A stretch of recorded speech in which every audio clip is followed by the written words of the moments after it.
thought you had a Sunday morning show hat on. What are you doing? Oh, I thought you were like testing the air or something. You don't want me to have a Sunday morning show hat on? Well, it's a Sunday morning show, but... I think I've chucked them all in the van. Oh, okay.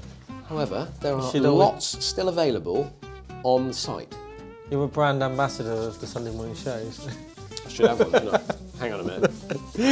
Have you actually got one? Don't know. That's only joking. Any opportunity to make a few quid? Look at that. Pop that on there. Don't want to stain it. Can we make some space, please? Number one scrubber in golf. Jesus. Well, good morning, everybody, and welcome to a Sunday morning show. Good morning, Bernie. Good morning, Dan. Good morning, everybody. How are we? Very good, yeah. Yourself? Yeah, very good. Yeah. The first thing I want to say, the first thing that has to be said, is that you and Paul, well, Paul won the individual, but you and Paul won it together. Well, we tied first in the team event with Joe the Pro and Elliot. Let's just say, actually, that this was the Devon PGA, or Devon Professional Golfers Alliance. It was, yeah, the event. 2-day trip down to Trevose. So I've spent a bit of time at Trevose the last few weeks. And more impressively, you spent a bit of time with my brother. I did, yeah.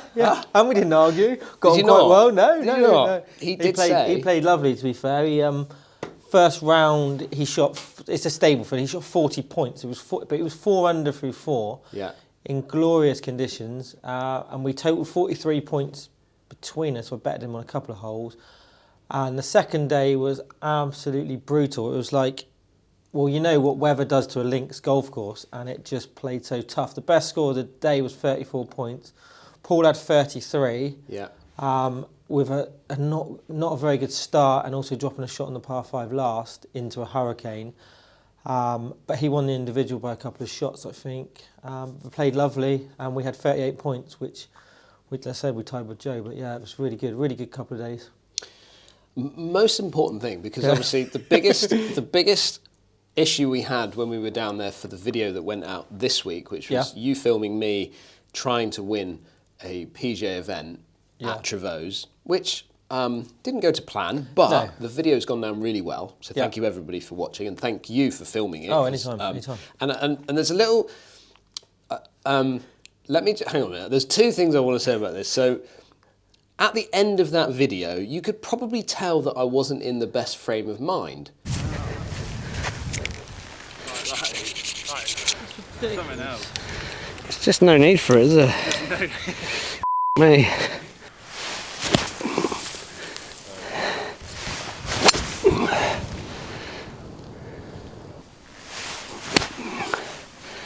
That is like a sponge under there. Even that's wet. That's me done. End of round. Done. That is just... I think it was more disappointment, wasn't it? Like after the start and not swinging it particularly well, in those conditions, not only was it windy, which it did, even though you put a sound buffer on it to deaden the sound of the wind in the camera, you could still hear the sound and how windy it was. But it was also freezing, so for you to not start so well, but then get your round back on track with some really good play in the middle section of that round, and just to unfortunately let that a shortish putt on 17 you missed, and then 18 is just a brute of a hole anyway, and when it plays into that wind, and you just got it was just hard, and it was more disappointment because you'd looking at a reasonably, I mean it was still a decent score in those conditions, but it was looking at being, close to winning a prize, wasn't it? So, and the end result of that. So obviously I was a bit upset when I finished, because I don't take my hat off that much anymore when I shake people's hands, and probably I should do. And someone mentioned that it was a bit rude, but it wasn't even my brain. You got to remember, my head had fallen off. I'd left it down the bottom of 18 there, but to do an outro for that video was extremely important.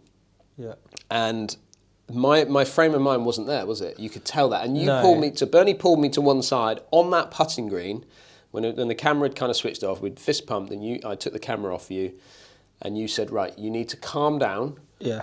You need to finish this video off properly, and you need to carry on with your explanation on how you felt that your video or the round of golf went, and you were absolutely spot on, because I did calm myself down.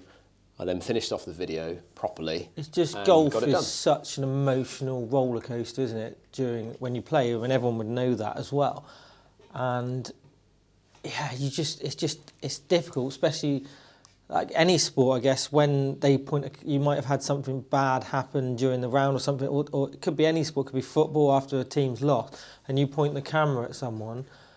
It's hard, like, isn't it?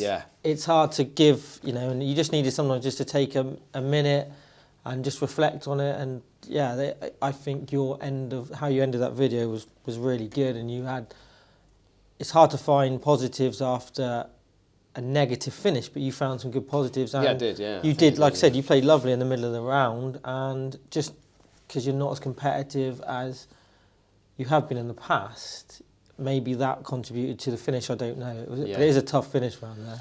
But you did really well. I thought you did really well. It was a great video. But the other thing with it is that obviously one of the things that Bernie and I look forward to, along with a number of things at Trevose, because Trevose is actually quite a special place for both of us now, isn't it? Over the years. Yeah, I just love it. I love it down there. Something special about the clubhouse, the surroundings.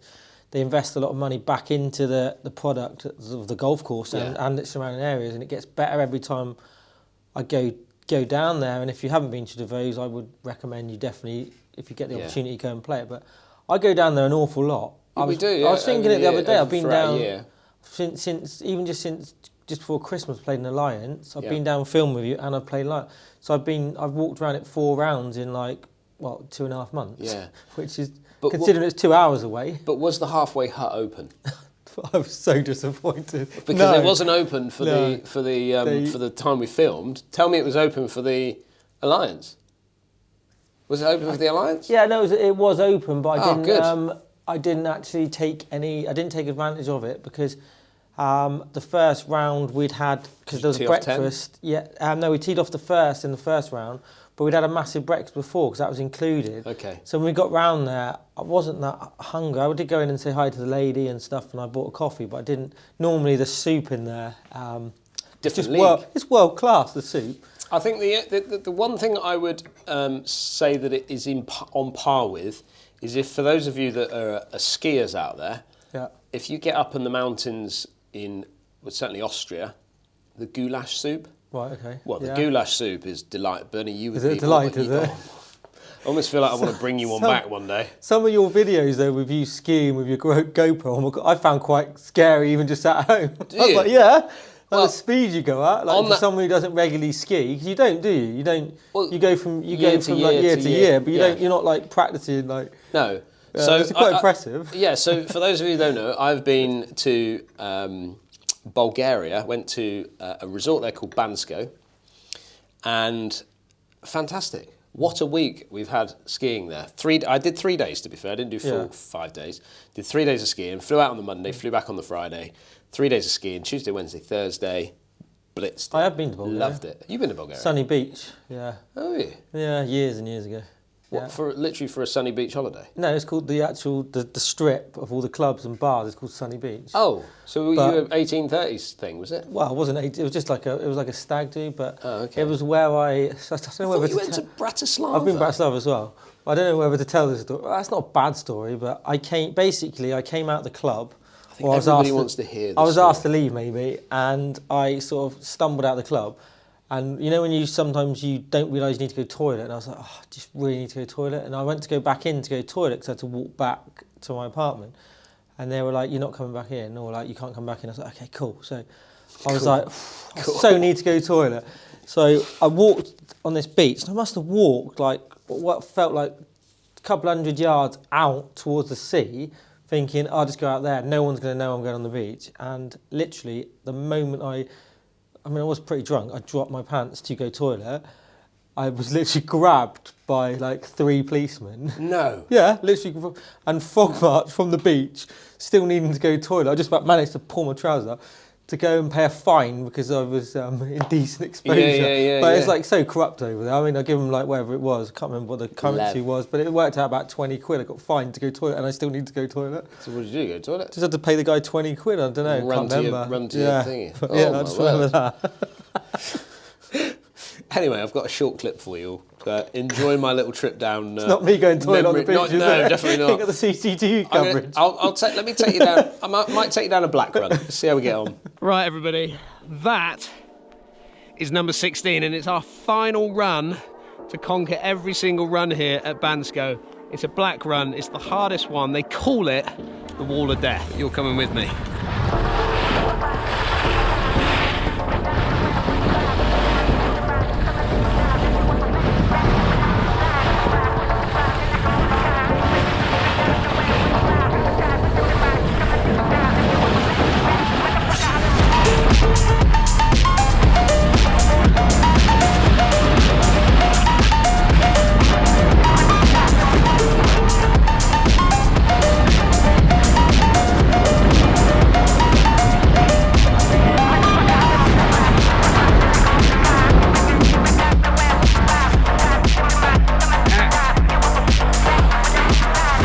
The burn! The burn! Whew. Black's obviously the hardest. That's the elite one, isn't it? The elite. Yeah, so you learn on greens and blues. Yeah. Then you go into reds, and then you've got blacks. There's nothing above black, is there? There is. In there? America, I think they've got like diamonds and black diamond and black double diamond. But that would be for elite skiers, wouldn't it? Would so you feel comfortable going down that off-piste? So the problem I've got, which I know you probably know this, but I'm scared of heights. Yeah. So, so me and skiing are it's funny how that not works, overly compatible, if I'm honest with you. So the way, if you look at that run that you've just seen there, which is a black run, I can't stand at the top of a run and look down.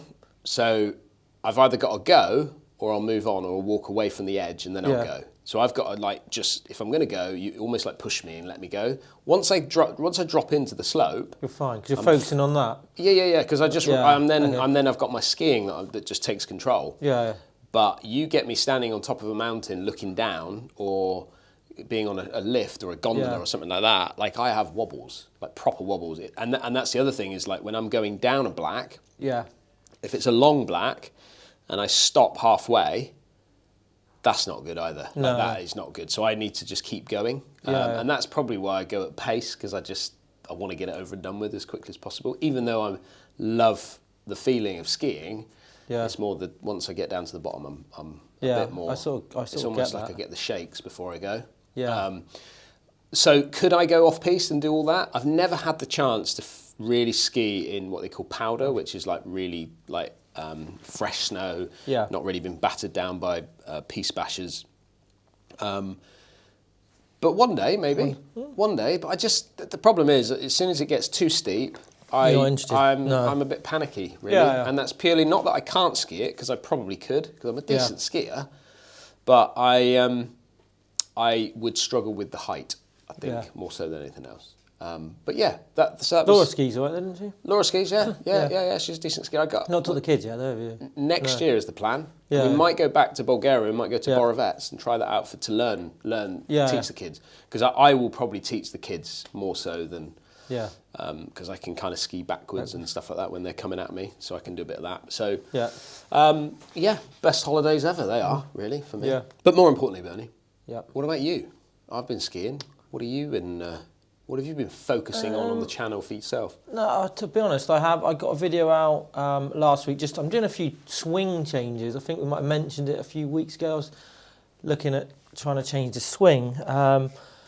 Feel like for me personally, I don't know what other people think, or yourself even think, but when things aren't going too well and you feel like you've almost, not plateaued, but hit a level where the swing's becoming an issue. So I know my technique has a number of faults, but generally It was producing reasonable power. I was pleased with the outcome of my shots, etc. So it didn't need addressing, but last year was particularly handicap-wise and the way I played, it just wasn't a good year for that. So I just felt the start of the year I was going to make a few changes, maybe radical changes to be fair, but I was going to do it myself because I did teach. I know it's better to have help from other people, but I had a plan of what I wanted to do, and I was just going to try and implement that change. So I did a video basically on me trying to change my swing, and I've just started and focused on the backswing and trying to get myself into a better position,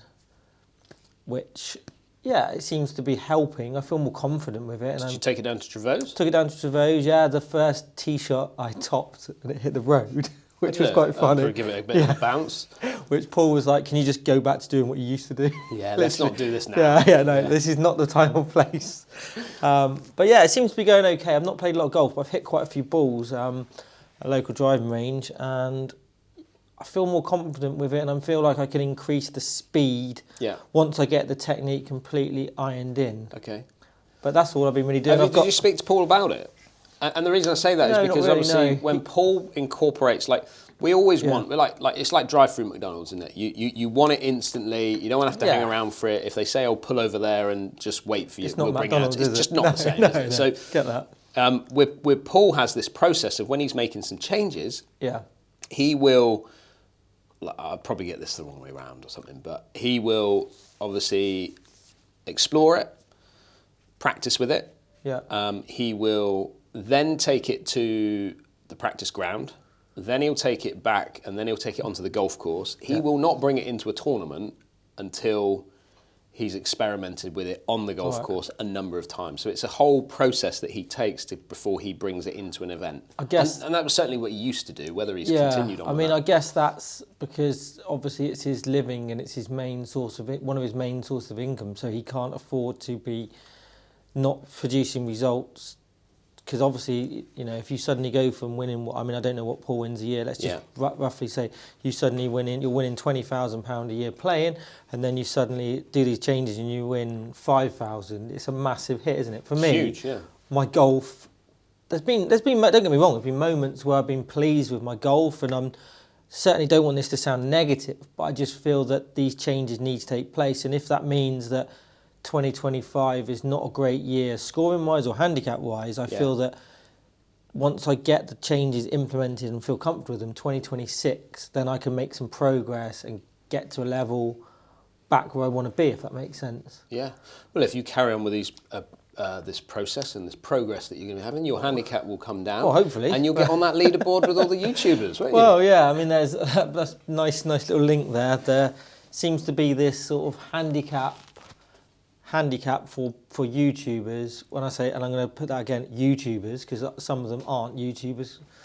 A gent who has produced a handicap list, taken scores that people have produced in vlogs and also in tournaments, which again is open to a lot of interpretation, because we fully know that some YouTubers, not mentioning names, but they don't actually film every single shot and they will retake shots. So how you can actually use that as a parameter for the handicap, I'm not too sure. But he has produced a list of what people's handicaps would be on current form. Yeah. But I see James Wiltshire put one out the other day, and which is where I saw it, and then it linked me over to see. But the facts are with James, James produces vlogs that he's playing in tournaments. So his scores, there's a fair reflection of him, because his scores, I don't know whether he's +2 or something like that, but that's from all his PGA events that he's been playing. Yeah, but it takes into how hard the golf course is and the rating of the golf course, stuff like that. So yeah, his would be genuine, and I feel that if you're producing a handicap list like that, it should be done on. Those content creators should have to actually enter their scores and get them verified, as you would in the handicap system, to keep a current system and make it correct. That's my opinion. I mean, I know it's a bit of fun. Well, that's the system for you. Yeah, I mean, I know it's a bit of fun, and it's good to see who could potentially be the best. But then you need to, for me as well, why not have somebody needs to maybe make it into a proper tournament, there has to be certain levels to it. So you might have to have so many thousand followers. You might have to be the main person on a particular channel. That's how I would do it. You know, let's say 20,000 is what your level. So you have to have a minimum of 20,000 subscribers on a YouTube channel. You have to be based in the UK, and there's going to be a tournament at such and such, and it gets filmed. I think that'd be quite a good. Maybe you could set that up, Bernie. Well, I think also you'd have to have some money involved, wouldn't you? So you'd have to get a sponsor. The thing with it is... You wouldn't get all of them wanting to play anyway, would you? I gave up on the handicap system in 2006. So that's when it kind of ended for me, turned pro. There's no handicap, there's no thought. I didn't enjoy playing with a handicap because it's something else that you're trying to win an event or you're trying to compete or whatever it is you're trying to do. Yeah. But you're also in your back of your mind, and be interested to see what you think of this, but in the back of my mind I always used to think about my handicap, and it's almost like you were judged on your handicap. But when I played for the county and when I played with us at college golf in the States, like I'd be coming up against guys who were 3 shots better than me, handicap wise, or 2 shots better than me, 3 shots better than me, and I'd beat them. Yeah. So I gave up on the handicap system because I thought it was so focused around the golf course that they were at, and so if you were on a links golf course, your handicap was generally a lot lower. I think that's why one of the reasons 2020, I think it was November 2020, they introduced the world system, the world handicap system, to try and make it everyone on a fairer playing field. I've actually got a video which will be out, I think, next week. About it? Talking about bits of it that I like, bits of it that I don't like, and a couple of solutions to some of the issues that are arising from it, because no system is not going to have its flaws and issues, but I think that was the whole idea, that because we had a separate system to what they had. I mean, there was about 10 or 12 different handicap systems around the world, and there wasn't a universal one, which made competing as a top amateur, our handicaps were considerably higher than, say, the lads that were using the American system. Yeah.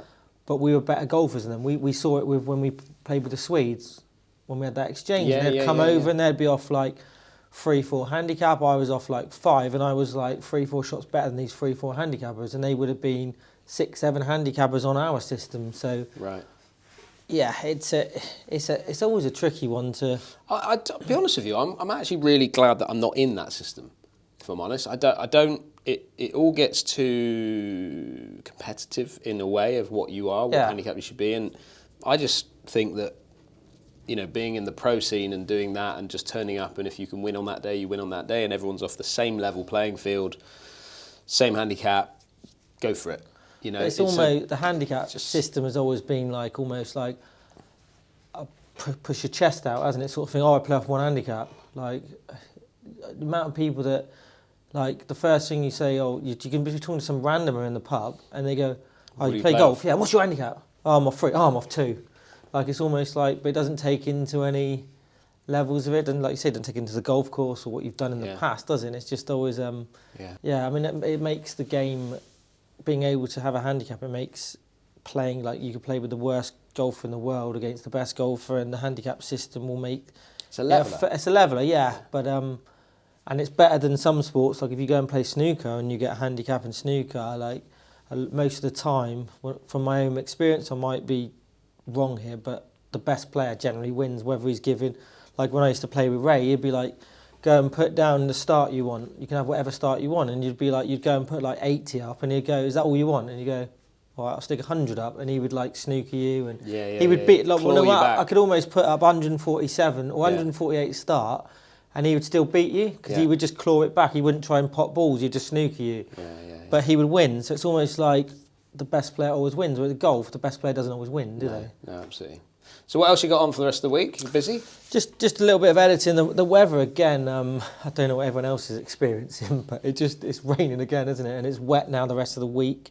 I was supposed to play golf this morning, but that was cancelled. The course is open, but it's just muddy. So I'm just doing a few sort of filler videos and a few bits and pieces really, but not got a great deal on at the moment. I had a filming day with my brother this week. Yeah. When I did a brother v brother match. Yeah, which is the start of the series, which I'm really excited about. We're going to do a mixture of stroke play and match play. I want to pick some of the best resorts that I can get. So if you're a member of a resort or a really good golf course that you think could host myself and my brother to go and Nice play. short ones would be handy for you, wouldn't they? Short, short, but nice and tight. Paul likes the tight golf Quick courses. greens, get them on quick greens. Yeah, quick greens maybe. Nice quick greens. Yeah. But we did that at Bovey Castle, and that was great. So thank you to Bovey Castle. And then filming here today with you, with lots of editing, and I've got a few meetings with the club and whatnot. And then I'm filming with Joe the Pro for Golf Monthly on Thursday, and then the Friday I'm away to Parlinkemvig to make a start on a kind of prostate cancer type thing going on. Yeah.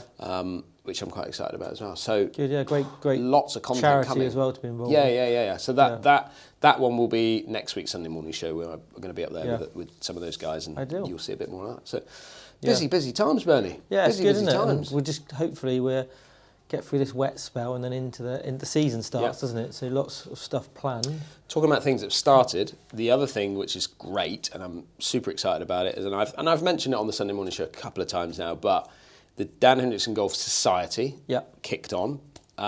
We've already had our first guys that have gone to Sherborne. They've gone to Sherborne Golf Club. They've booked themselves in and they've gone for a game. 2 subscribers that don't that have bumped into each other, not from the same area, but they've got together. Not in the same country. Not in the same country. One lives in France now, one lives in the UK, and they've got together and they've met up at Sherborne Golf Club. So a big shout out to Sherborne for getting involved, even though we've never vlogged Sherborne. No. They wanted to get involved, so brilliant. That's the beauty of it. So we will get a chance to go and vlog it there at some point this year. Bovey are on now, aren't they, as well? Bovey Castle have signed up, which is great. So there's loads of golf courses coming on, but it's just nice that we've already started to get the bookings, considering... Maybe as well, if any GMs, secretaries, owners, pros want to get their golf club involved in the society, then also get in contact. Because though we don't have to have necessarily vlogged it. We can vlog it another time. We can vlog it another time, but if you want to be involved in that, might push some nice green fees your way and sort of build the community that way. So yeah, just get in touch. And I think it just shows that, with regards to what Les says there, the community side of it is, you know, if you want to meet up, we've got people that have contacted in saying that they're from, like, let's say the southeast of the UK, and is there anybody else out there in the community that wants to meet up and play a golf course? Yeah. That's happening. So if you're somebody as well that is interested in doing that... You can have chats on there as well, can you? You can have... not yet. We're getting there with that. Okay. That'd be quite a good That would be feature, quite cool, yeah. But, so if you're interested in playing, let's say, with another subscriber... Just put on you've already down got the link. Something common in ground that you submit something. Yeah, you've got something common in ground, not only golf, but you've got the fact that you watch the channel, so it's quite a good starting point, isn't it? But, it is really good. Yeah, that's good.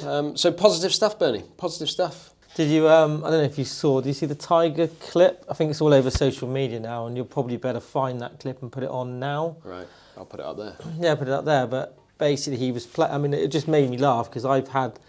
When you get a little bit older, you don't hear things quite as well, do you? And he basically thought that they said 99 yards to the pin, so he's hit like, whatever he's hit, like an easy gap wedge. But it was actually 199 yards. So like, they're all just like, so he's hit this shot on the computer, which has come up like 100 yards short. And he's like, I thought you said 99. It just made me laugh. Probably not even that funny, but...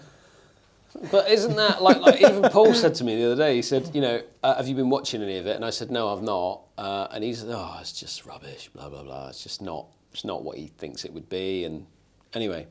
I do like bits of it. But doesn't that not just show, like Tiger Woods is never going to do that on a golf course, is he? No. He's never going to leave, he's never going to get it that wrong. Well, because visually you're seeing things as well. But I guess he's from the same, like, era as us, where we only just got into the computers, didn't we? I mean, like, we're not massive gamers, are we? No, but I mean, what I'm saying is, like, you know, when you've got a caddy and you're going through the process of what we see on day to day thing, I suppose that's the norm of what you would get in a studio, isn't it? If you think about it, like if we were in a studio and I just said, oh, it's 99 yards, you would look at it and probably maybe not even look at it because clearly he hasn't. If he'd come out that far when we started, there wasn't you used to have to pace out yardage, didn't you? You'd see the 150. Generally, most golf courses had a 150 yard post, which they've still got here at Churston and other golf courses, and you would just pace up to your ball and go, oh, it's about the pins at the back, so I'm going to add an extra 5. You'd work it out yourself. There was no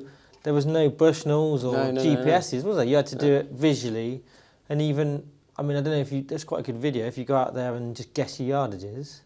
it'd be an interesting video. Just go and guess your yardage and hit your club for your yardage You're and not see how allowed you to get know. on. You can't zap anything. You got to just eyeball it. Eyeball it, which is exactly what we used to do. I mean, it's like whether and he would have been in that era, I guess, where it was all 100%. pacing stuff out, maybe yardage books 100%. When he turned pro, but not like using any GPS. But Well, Bernie, I've had a good old yarn.